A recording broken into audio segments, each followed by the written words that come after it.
David, I want to find out if there's another novel in the works, and if you could tell us a little bit about it. And also, we're going to ask a little bit about Ezekiel, which is on your website. Okay, well, thank you very much, Martin. Yes, there is another novel in the works. It's the sequel to Journal of a UFO Investigator, and it's to be called The Color of Electrum. It follows the main character, the hero of Journal of a UFO Investigator, who was a high school student. Now he's a freshman in a college in New York State called Carthage University. It's 1968, which is a time when reality in this country became about as surreal as Danny's UFO journal in the first book. The story actually starts the morning after Martin Luther King has been assassinated. And Danny, a fairly naive freshman, finds himself caught up in the late 60s world of sex and drugs and would-be revolution, and he finds himself in the sight of a serial arsonist who times the fires according to the dates in the book of Ezekiel. And the fires get closer and closer to Danny. In all these conversations, Ezekiel comes up a lot. People say Ezekiel saw the wheel. What do you think he saw?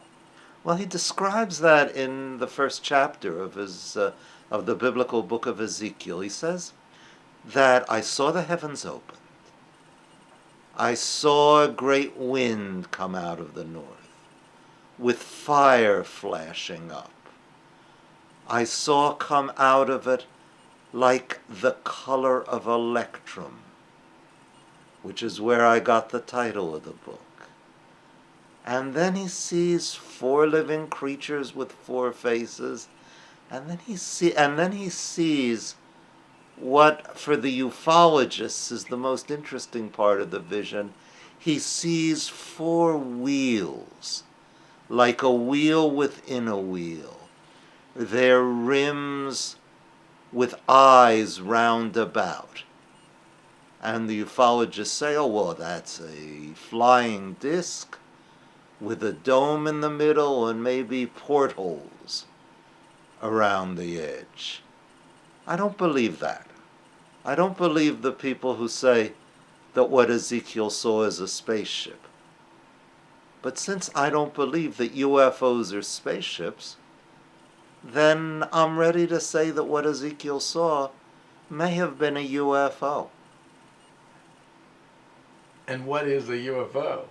Well, that's, if I knew, it would not be unidentified, right?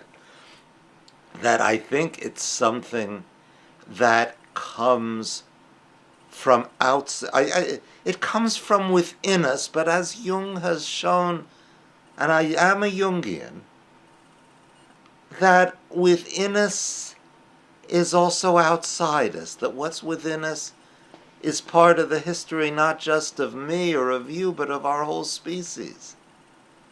And that it's something quite outside our individual awareness. That it's something that comes from outside that Ezekiel himself probably doesn't know quite what it is. I won't even cut the word probably. He doesn't know what it is.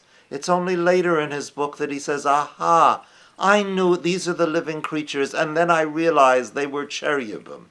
In other words, he identifies the unidentified according to the conventional categories of his society. When we say they're spaceships, we're identifying them according to the conventional categories of ours.